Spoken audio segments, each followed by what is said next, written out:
मुख्यमंत्री देवेंद्र फडणवीस रात्री उशिरा दिल्लीमध्ये आलेले होते. त्यांनी केंद्रीय गृहमंत्री अमित शहा यांची भेट घेतली. हे पहा की केंद्रीय गृहमंत्री अमित शहा यांची एखाद्या राज्याच्या मुख्यमंत्र्यांनी भेट घेणं यात नवीन किंवा वेगळं किंवा चुकीचं असं काय आहे? अमित शहा देशाचे गृहमंत्री आहेत, त्यांच्या पक्षाचे नेते आहेत. महाराष्ट्राचं सरकार अमित शहा चालवतात. सरकारमध्ये फडणवीसांच्या सरकारमध्ये अमित शहांचे 2 पक्ष सामील आहेत. एक शिंदे गट आणि दुसरा अजित पवार गट. हे दोन्ही पक्ष अजित पवार आणि अमित शहा यांनी स्थापन केलेले आहेत.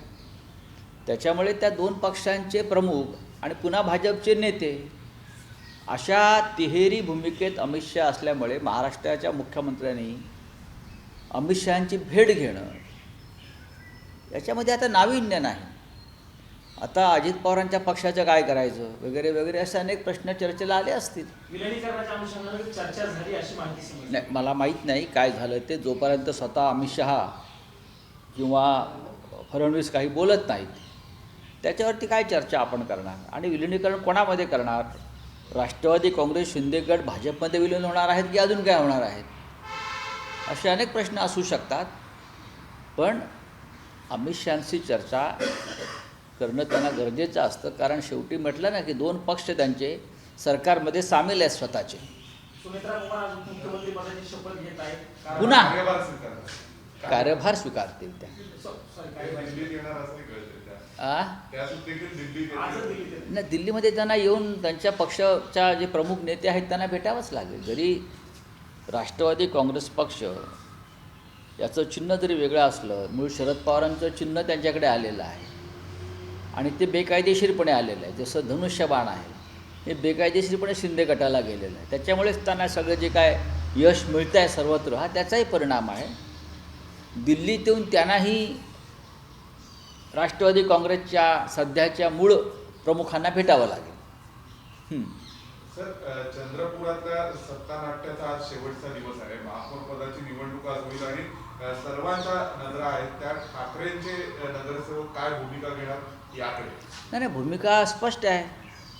शिवसेना पक्षप्रमुख उद्धव ठाकरे यांनी स्पष्ट सूचना चंद्रपूरच्या आमच्या पदाधिकाऱ्यांना दिलेल्या आहेत. एक वेळ विरोधी पक्षात आपल्याला बसावं लागलं तरी चालेल, पण भारतीय जनता पक्षाला मदत होईल किंवा भारतीय जनता पक्षाची सत्ता स्थापन होईल अशा प्रकारची कोणतीही पावलं किंवा भूमिका आपल्याला घेता येणार नाही. त्याच्यामुळे भूमिका स्पष्ट आहे. सर, संभाजीनगरामध्ये अंबादास दानवेंनी असं म्हटलं की महापौर उपमहापौर पदाच्या निवडणुकीमध्ये शिवसेनेची भूमिका तटस्थ राहण्याची. हा पक्षाचा निर्णय आहे. एका बाजूला MIM आहे आणि दुसऱ्या बाजूला गद्दारांचे पक्ष आहेत. त्याच्यामुळे आम्हाला कोणाच्याही बाजूनं जाणं हे मतदारांशी बेईमानी करण्यासारखं आहे. त्याच्यामुळे अंबादास दानवे यांनी जी भूमिका मांडलेली आहे ती योग्य आहे. बोलिये. राहुल गांधी आज मुख्यमंत्र्यांची बैठक होणार आहे. त्यांना बोलू दिलं जात नाही असं वारंवार सांगितलं जात आहे. काल पण बिर्ला यांनी बैठक घेतली. डेडलॉक कधी संपणार आहे? बघा, डेडलॉक संपवण्याची जबाबदारी जी असते ही सरकार पक्षाची असते. प्रधानमंत्री मलेशियामध्ये मौजा मारतायत. त्या अनवर इब्राहिमला मिठ्या मारतायत. जो अनवर इब्राहिम कधी काळी अत्यंत गंभीर स्वरूपाच्या गुन्ह्यामध्ये जेफ्री एपिस्टीनप्रमाणेच अडकले होते. त्यांना ज्या प्रेमानं अगदी मिठ्या मारताना आम्ही आमच्या प्रधानमंत्र्यांना पाहिलं, अनेकांना धक्का बसला. प्रधानमंत्री परदेशात, इथे संसद सुरू आहे. या देशाच्या म्हणजे लोकसभेतल्या विरोधी पक्ष नेत्याला बोलू दिलं जात नाही आणि परदेशात जाऊन लोकशाहीवर लेक्चर देत आहेत, व्याख्यानं देत आहेत. या देशाचं काय होणार आहे, भविष्य काय आहे हे कळत नाही. तिकडे रशियाचे अध्यक्ष पुतिन यांनी भारतीय जनतेला मार्गदर्शन केलेलं आहे तेल खरेदीबाबत. त्याच्यामुळे मोदींचं बिंग फुटलेलं आहे.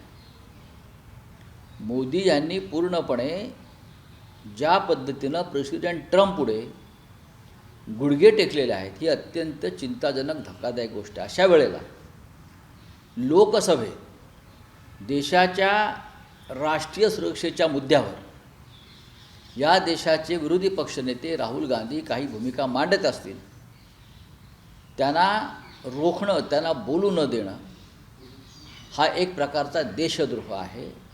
ओम बिर्ला यांच्या विरोधामध्ये अविश्वासाचा ठराव विरोधी पक्ष आणेल. आज त्या संदर्भातली नोटीस देण्यात येईल. नोटीस दिल्यानंतरची प्रक्रिया सुरू होईल.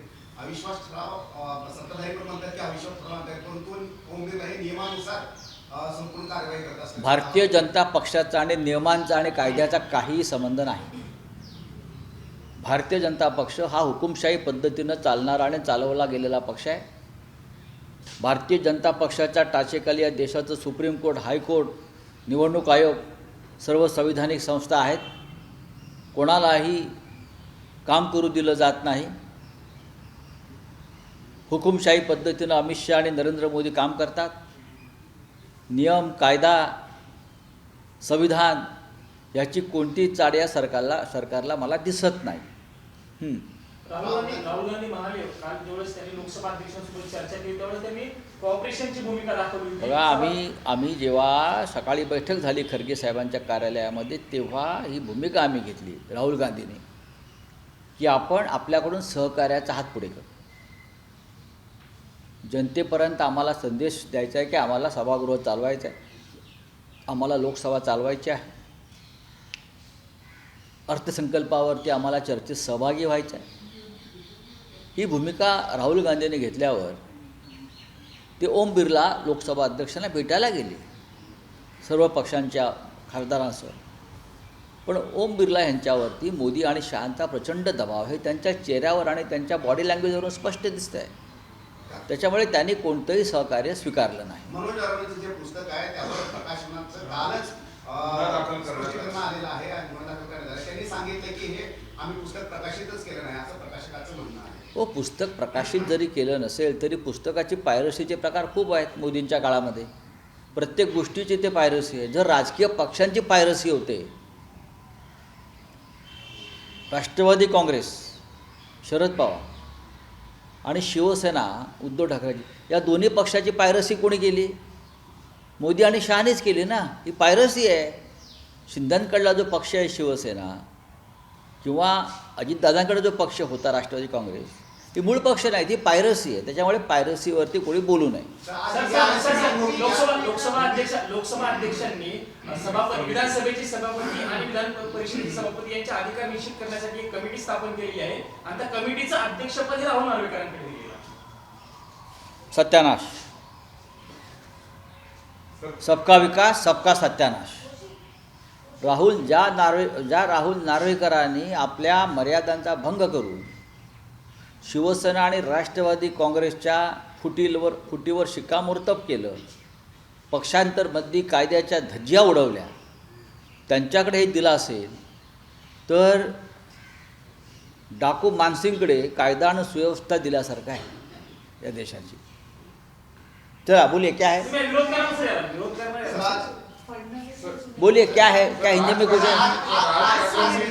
मीटिंग होगी क्या और स्पीकर पर नो कॉन्फिडेंस मोशन? देखिए, अभी हम सभी दल, अपोजिशन के सभी लीडर्स मल्लिकार्जुन खड़गे जी के चैम्बर में मिलेंगे.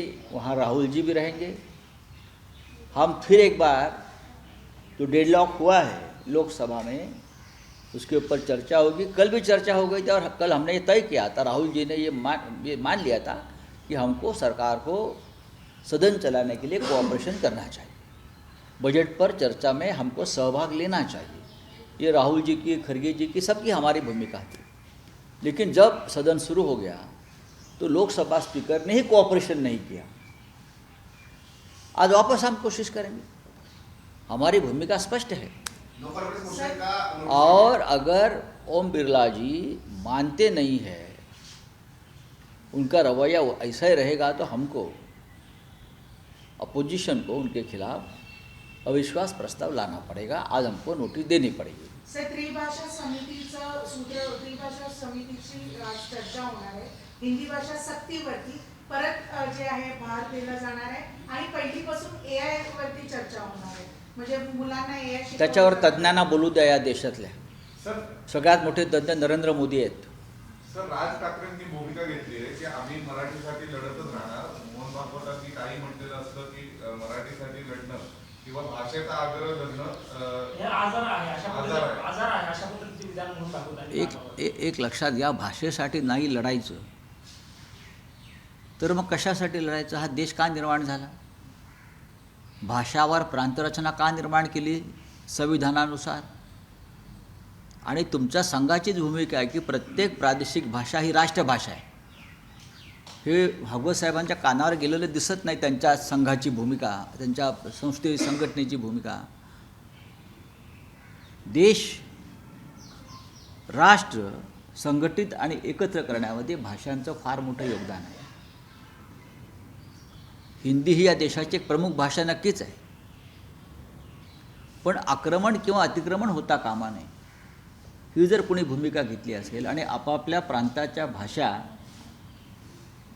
ही संस्कृती भाषांची टिकली पाहिजे असं जर कोणाची भूमिका असेल तर राष्ट्रीय स्वयंसेवक संघाला त्याच्यामध्ये काही काळबेरं दिसण्याची गरज नाही। मोहनराव भागवतांच्या आधीपासून हा देश आहे, लक्षात घ्या। आणि भाषावर प्रांतरचनासुद्धा देशाच्या अखंडतेसाठी निर्माण झालेली एक रचना आहे, संविधानाने निर्माण केलेली रचना आहे। पण संविधानावरती हल्ला करणं, संविधानाने निर्माण केलेल्या प्रत्येक गोष्टीवर हल्ला करणं ही राष्ट्रीय स्वयंसेवक संघाची एक भूमिका असल्यामुळे कदाचित अशी विपरीत भूमिका भाषेसंदर्भात घेतली असेल। हिंदी में कुछ है? Yes sir. बोलिए। सर, नरवड़े वाली किताब को लेकर FIR दर्ज हुई है। राहुल गांधी जो किताब दिखाते थे लीक हो गई, ऐसा आरोप लगा। देखिए, हमारे देश में सभी चीज़ों की पायरेसी होती है जी। पॉलिटिक्स में।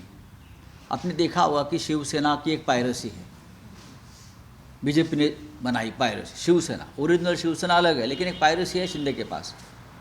शरद पवार जी की राष्ट्रवादी कांग्रेस की पायरेसी है, डुप्लीकेट लोग बना लेते हैं। अमित शाह और नरेंद्र मोदी जी के पास जो टेक्नोलॉजी है वो चुनाव आयोग, सुप्रीम कोर्ट सबको पायरेसी बना के देते हैं। वैसे ही ये किताब की अगर पायरेसी कॉपी आई होगी तो ज़रूर FIR लॉन्च करना है, लेकिन किताब में जो लिखा है वो सच है।